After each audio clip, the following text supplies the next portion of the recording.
This is the part of the show where we look at one of our students' businesses and we find out what they're doing well and what they could be doing to make even more money. For this one, I thought it would be fun if we brought in some of our tribe members here in person. So let's see if this still works.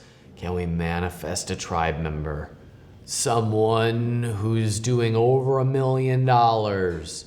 Bring in the tribe member. Whoa! Oh. Man, that continues to work. That is amazing. Look, and we got the Cohens here. What's up, guys? Welcome to Freedom Fastlane TV. Ryan, where are we? I was just working on my computer. That is the law of attraction at work, hey. Right there. So, Thanks. You guys run Lifestyle Dynamics. You guys are doing great, doing $150,000 a month. Great. You guys are right at that $2 million mark, which is awesome. Mm-hmm. So tell me a little bit about the business and where you guys are looking to go and what you're running into along the way.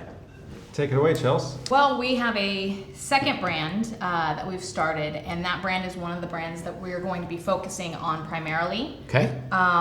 So we've got the first brand is really our cash flow brand. This brand is our long-term, long play brand that we really want to push outside of Amazon. And is that because your passion is in that second brand, or is that because you just see diminishing returns in the $1 million business? What makes you want to step away from a business that's selling over $1 million a year and start something that is at zero? What makes you want to do that? Multiple reasons. The first reason was the diminishing returns. So we met with you last year and we had a kind of pivot where Lifestyle Dynamics was doing well and it was growing, but the lifespan of that brand is not going to be, realistically, right? These are Me Too type products. Okay. They're good products, but we wanted to start Got it. So you don't really want that to be the focus of your time. No. It served its purpose, and now it's time to build something that's really meaningful to you, that you really want to spend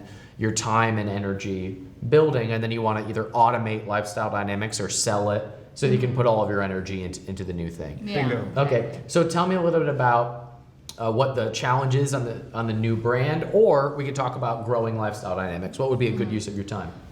We're more interested in learning what the best strategies are for mostly focusing on the new brand. Okay. And the biggest issue that I think we're having is that I am a huge bottleneck in our business. So I need to figure out how to not be a bottleneck and at the same time be able to enjoy life and not go crazy. Great. So where are you spending the majority of your time right now that is just demoralizing and taking up all of your energy to where the time you're done, you're like, Ari, what am I doing with my life and my career? What are some of those activities right now? Finances. Finances, yeah. Finances, and I have outsourced some of the finances, but it's not nearly enough for what I'm paying the company. But finances is a big part of it.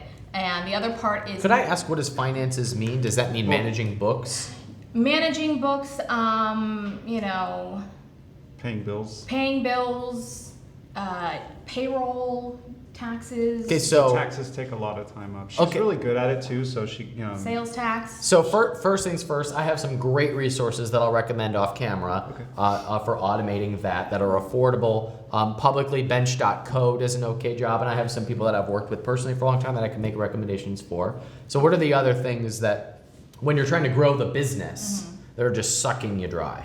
I think feeling like I have to do everything and that I'm not outsourcing enough. It's like I have to do all the blogging, and then I have to I'm learning ClickFunnels now, and then I want, email marketing. I'm not getting enough out on email marketing. I feel like there's all of these opportunities that I'm missing because I'm trying to do all of it. Got it. So and it's also kind of a transition. Like for me, I'm sort of the opposite of Chelsea, where I want to outsource everything and I don't want to do anything. So I have no problem outsourcing it, but then there's only so many dollars, right? And we have to survive off the income as well. I totally get it. So I think I have a nice samurai for this one, and if this doesn't help you out, we'll go deeper. But a funny thing happens with entrepreneurs, especially entrepreneurs who have a success under their belt. Once they have this success, now they say, well, I know how to do that. This is normalized to me. So I'm going to go learn a completely different skill set that isn't what made me successful in the first place. Okay. So this thing works. I know that. Yeah, that's all great. let's learn a completely new set of skills and spend all of our time being noobs again, starting all over and building the business completely differently than what worked for us in the past. Okay. So here's a question. When you are building this new brand, can you use the exact same skill sets, putting things on Amazon, optimizing your listing? You're a thought leader on optimizing listings, and you are amazing in front of the camera. You know how to build audiences. You've seen what Marusha has done with her new brand. You're following a kind of a similar model. So you have a bit of a following that's starting to build. Can you only focus on audience building, optimizing listings, getting reviews, and getting this business to be profitable, and then worrying about email marketing and all these other things that aren't in your core skill set? Yeah, I think so. I guess when I think of email marketing, like I feel like I should have that email marketing piece as part of the building the audience, but I don't feel like, and we've got a list from our previous business, and we're going to be working on setting up like a click opt-in to get the list from one business to the other. Yeah, great. But if I'm not marketing to that list, then what's the point? Yeah, I totally get it. And you can and should be marketing to that list. And I'm guessing you could be marketing to that list if you weren't worried about all of these other things that are keeping you bogged down. So I guess my question is, you're building up a good audience. You have products that you both are proud of. You've got videos that are being shared that have a heartfelt message to them. You've got a list that you can market to. You know enough about email marketing to be able to do some damage. So what is preventing you from really going aggressively into this new brand and stripping away the things that don't provide revenue right now? My answer is nothing. We are going aggressively this year. So Okay. we've already, we have business planned it out. We have the products lined up.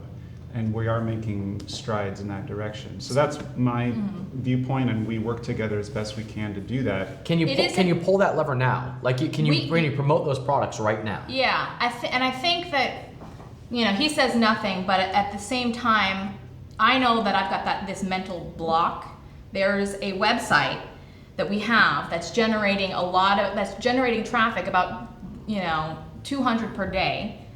It's building our list, but there's no conversion there. So we've got the problem of a website that's building a list but nothing else, and then we want that to be happening over here. So there's content, like we have to put content out so that we can keep building that list. I've got to keep doing the thing that's not working so I can get it to work, rather than focusing on the thing that's working really, really well so I can make more money. I mean, this is I'm not picking on you guys. Yeah, this is no. very, very common. Very common, right. And here's something that we've done internally that has helped us. Okay. Rather than try to manage all of these different pieces at once, we make a deal internally that we're going to focus on 2 to 4 of them for 3 months.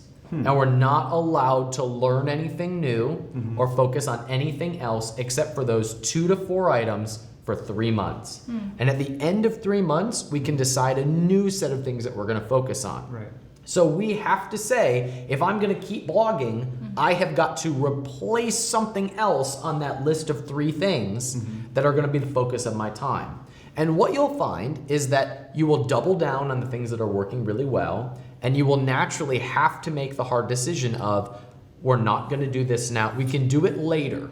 We can make this a focus later, but we're not going to do it now because this is the thing that we're going to focus on learning and really improving.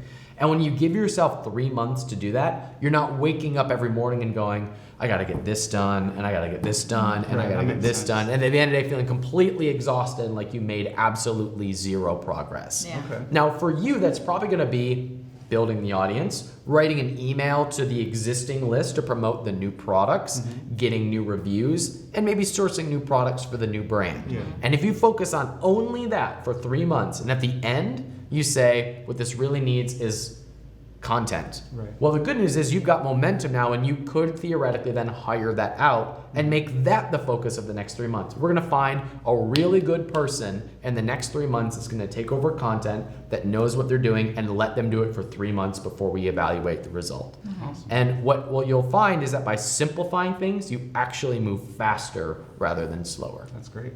Awesome. How's that? Yeah. Well, you guys are doing a great job. Congratulations Oh, on the thank you. multi-million-dollar business. And I'm just gonna. yeah, go for it. I guess I took you away from the coffee at your other computer. So congratulations on what you're doing. I'm so excited. I've told you this. I'll say it publicly. The minute you guys need an investor, call Uncle Ryan because I love what you'll do in your new brand. Yes. Cool. Thank you Thanks, so guys. much Thanks for having coming on us. Freedom Fastlane TV. All right. Great, Thank you. thanks.